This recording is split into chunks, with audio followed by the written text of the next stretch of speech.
Creed en sus profetas. Lunes 16 de septiembre 2024, Lucas 4.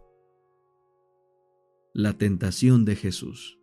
Entonces Jesús, lleno del Espíritu Santo, volvió del Jordán y fue llevado por el Espíritu al desierto, por 40 días, y era tentado por el diablo. No comió nada en aquellos días, y cuando fueron cumplidos tuvo hambre. Entonces el diablo le dijo: Si eres hijo de Dios, di a esta piedra que se haga pan. Jesús le respondió: Escrito está, no solo de pan vivirá el hombre.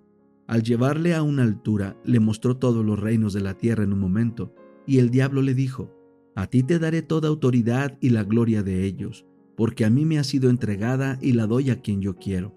Por esto, si tú me adoras, todo será tuyo. Respondiendo Jesús le dijo: Escrito está, al Señor tu Dios adorarás, y a Él solo servirás. Y lo llevó a Jerusalén, y lo puso de pie sobre el pináculo del templo, y le dijo: Si eres hijo de Dios, échate de aquí abajo, porque escrito está: A sus ángeles mandará cerca de ti para que te guarden, y en sus manos te llevarán, de modo que nunca tropieces con tu pie en piedra. Respondiendo Jesús le dijo: Dicho está, no pondrás a prueba al Señor tu Dios. Cuando el diablo acabó toda tentación, se apartó de él por algún tiempo. Jesús comienza su ministerio. Entonces Jesús volvió en el poder del Espíritu a Galilea, y su fama se difundió por toda la tierra de alrededor. Él enseñaba en las sinagogas de ellos y era glorificado por todos. Jesús en la sinagoga de Nazaret. Fue a Nazaret, donde se había criado, y conforme a su costumbre el día sábado, entró en la sinagoga y se levantó para leer. Se le entregó el rollo del profeta Isaías, y cuando abrió el rollo encontró el lugar donde estaba escrito: El Espíritu del Señor está sobre mí, porque me ha ungido para anunciar buenas nuevas a los pobres. Me ha enviado para proclamar libertad a los cautivos y vista a los ciegos, para poner en libertad a los oprimidos, y para proclamar el año agradable del Señor. Después de enrollar el libro y devolverlo al ayudante, se sentó, y los ojos de todos en la sinagoga estaban fijos en él. Entonces comenzó a decirles: Hoy se ha cumplido esta escritura en los oídos de ustedes. Todos daban testimonio de él y estaban maravillados de las palabras de gracia que salían de su boca y decían: ¿No es este el hijo de José? Entonces él les dijo: Sin duda me dirán este refrán: Médico, sánate a ti mismo.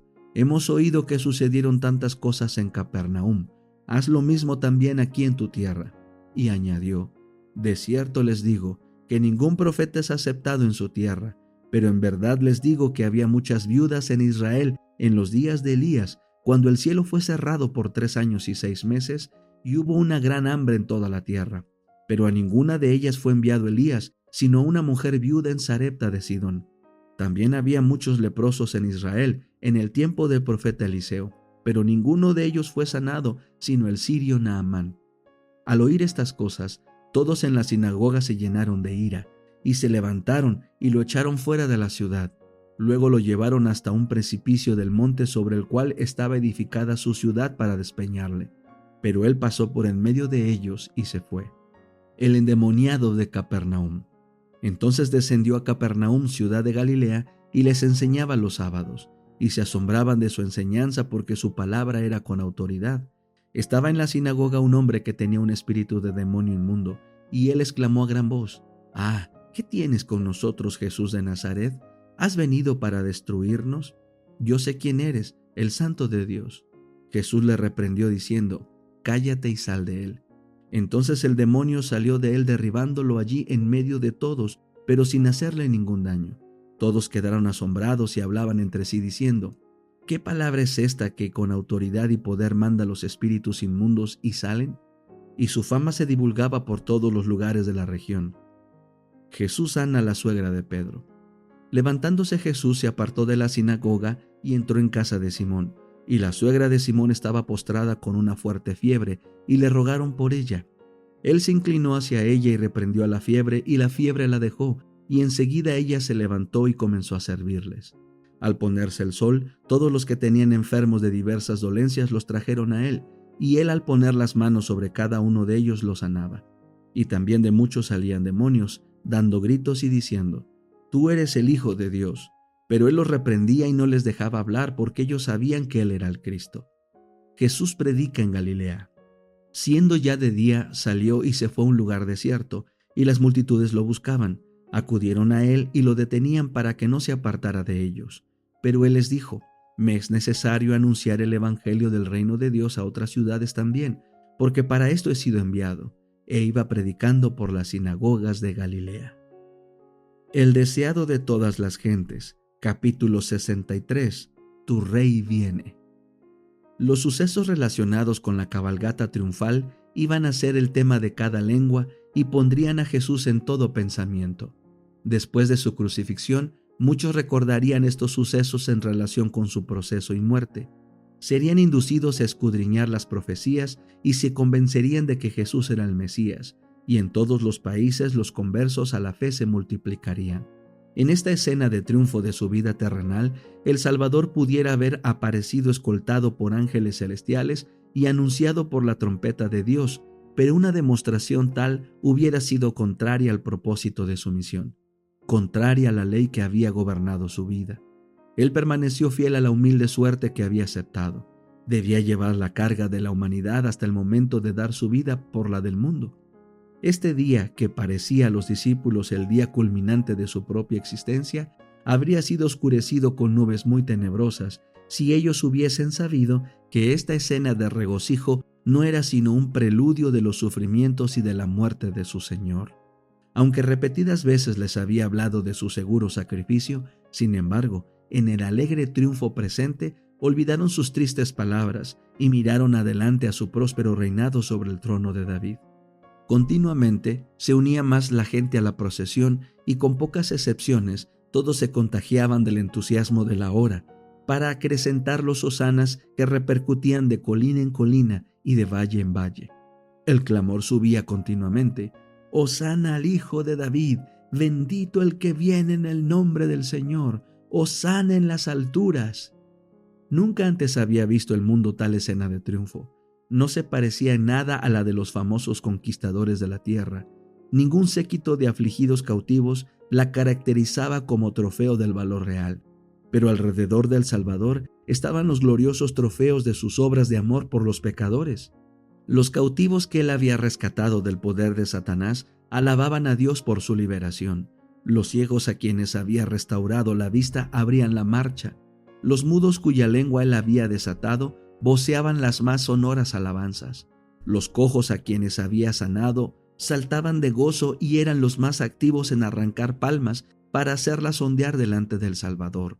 Las viudas y los huérfanos ensalzaban el nombre de Jesús por sus misericordiosas obras para con ellos. Los leprosos a quienes había limpiado extendían a su paso sus inmaculados vestidos y le saludaban Rey de Gloria.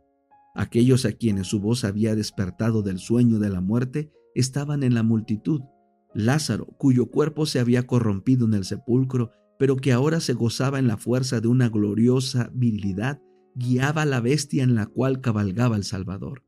Muchos fariseos eran testigos de la escena y, ardiendo de envidia y malicia, procuraron cambiar la corriente del sentimiento popular. Con toda su autoridad trataron de imponer silencio al pueblo, pero sus exhortaciones y amenazas no hacían sino acrecentar el entusiasmo. Temían que esa multitud, por la fuerza del número, hiciera rey a Jesús. Como último recurso, se abrieron paso a través del gentío hasta donde estaba el Salvador, y se dirigieron a él con palabras de reprobación y amenazas.